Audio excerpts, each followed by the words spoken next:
Hey everyone, welcome back to KTSC Sports Talk. Your host Justin P. This is episode 42. Yeah, I know we talk about all sports here.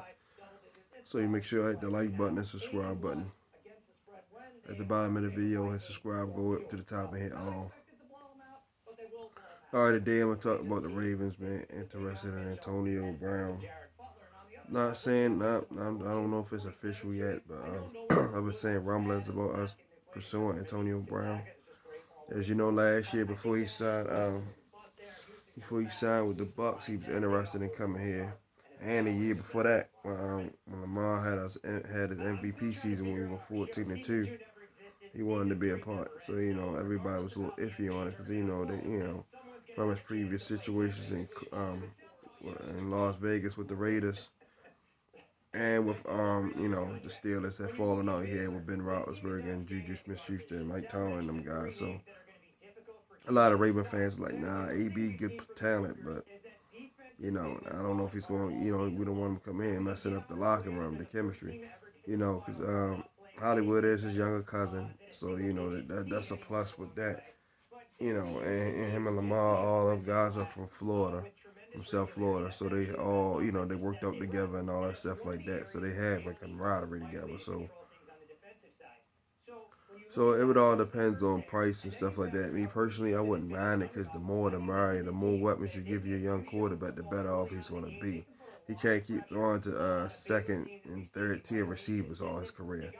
Like he won the MVP and his leading receiver was a rookie Hollywood with only 500 yards, 7 TDs.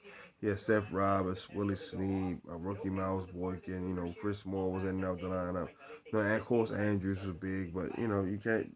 Not saying you can't throw to the tight end a lot because Patrick Mahomes does it, even Jimmy G does it, Derek Carr does it. It's a lot of tight ends that are killing, but at the same time you still need some guys on the outside to handle their business. Just like the Chiefs, they got Tyreek Hill, they had Sammy Watkins, now they got Mecole Harbin and Marcus Robinson.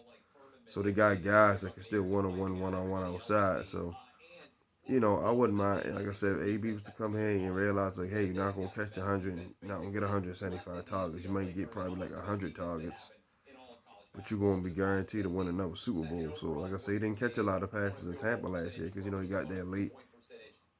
And he had a suspension and all that stuff like that for all his legal troubles. But he still contributed. He scored a touchdown in the Super Bowl. He made some big catches in the playoffs. So, and he got a championship.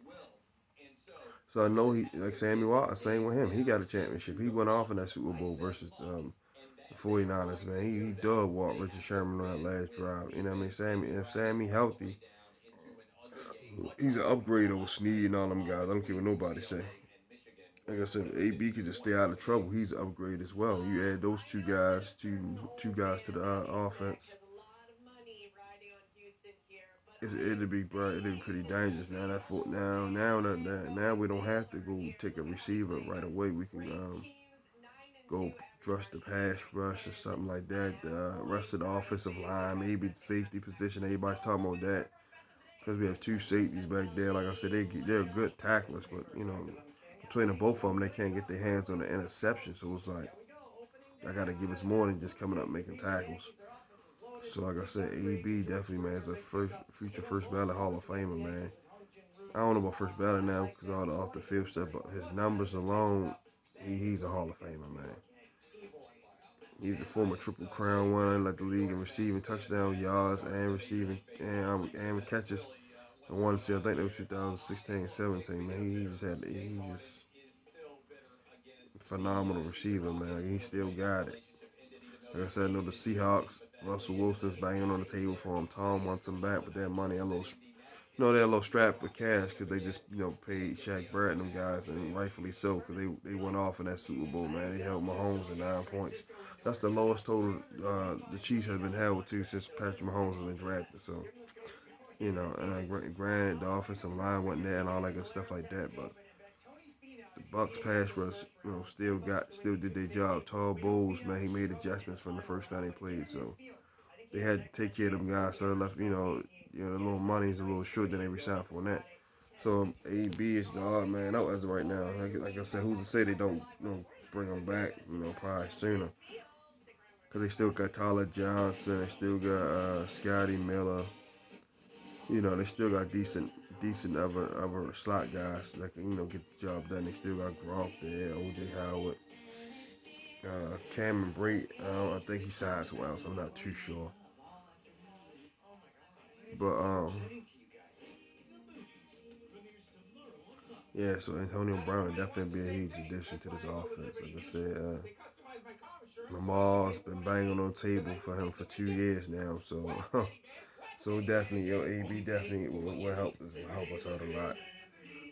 Veteran receiver. We always do better with veteran receivers than we do young guys. Although I think we should probably still take a young receiver, if not in the first round, in the first 3 rounds. So like I said, and since the Cowboys took it on Jim, we've drafted the most receivers out of any team. Like I said, Jordan last year, he didn't pan out. Jaleel Scott didn't get a fair shake in my opinion. So those two guys right there, they were in the 2018 draft. Then we took Hollywood and Miles Boykin. Then Devin Duvernay and James Prochet. So them guys are going to step up and play pretty good football as well. But like I said, you had an AB and a healthy Sammy Watkins with Hollywood, James Duvernay. I'm sorry, Devin Duvernay, James Prochet, and the Miles Boykin. I'm not going to give up on Miles Boykin just yet. He just needs to play more physical. He need to get in the weight room, get stronger so he can beat the jam. And he need to work on going up getting the 50-50 ball because he is 6'4", 6'5". So just stuff like that. So and definitely AB definitely will help us out a lot. I don't know how much. I don't know what his asking price is. Like I said, I know Seattle wants him. Probably a couple other teams. Tampa would love to have him back. Green Bay would love to have him because Aaron Rodgers. They need another complimentary receiver to Devontae Adams. I want to say Adams. I'm sorry. It's probably a couple other teams that might want his services. Like I said, because he is a future Hall of Famer. And I'm multiple time All Pro and Pro Bowler. He still can play even though he's 31, 32 years old. Then he sat out majority of all to 2019, all of 19 except for a couple games. So he's relatively fresh. So he still got a good 3-4 years left in the tank. Every receiver plays about. Look at Fitzgerald, he's 37, 38, still playing. AB can play till he's about 36, 37 easily. So, and like I said, as always, Dez Bryant. I don't know, I don't know if they're gonna bring him back because of the comments he made about Greg Roman. So, I would have wanted him back because he had a few touchdowns with us. So that's up to the front office. Golden Tate, I'm pretty sure was an option at one point in time, but got slot guys. We know we need some more outside receiver guys. Then in the draft, we can look at guys like Terrence Marshall, Rashad Bateman. You got guys like Sage Surratt, Seth Williams from Auburn, Kadarius Toney from Florida, Jalen Waddle from Alabama, Amon St. Rob from USC. You got Tyler Barnes from USC. Charleston Rambo from Oklahoma. Then from Florida, you have Trevon Grimes, big kid, 6'4", 6'5". So it's Tylen Wallace from Oklahoma State. You got some guys up there. Garrett Wilson from Ohio State. Amari Rodgers from Clemson. There's some guys out here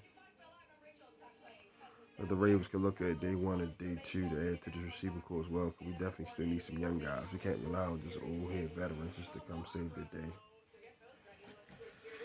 And like I said, by we already having a Super Bowl ring. He probably gonna come play his role. He'll probably take 60, 70 catches.